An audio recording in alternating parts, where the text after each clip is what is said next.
幾日靚啦。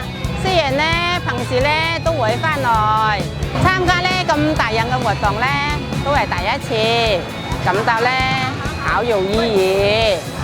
從細到大嘅地方，嗰種情誼嘅咧，一下子咧就湧上心頭，繼續歸屬感咧，一下咧就翻上來啦。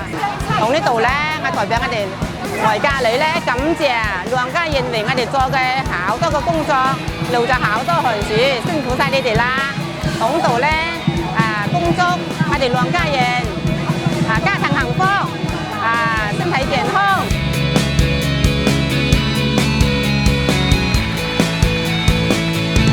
即係今日咧就好高興，幾日數啦，都從來未見過咁大場面嘅，感謝我哋練武六村嘅兄弟姐妹們。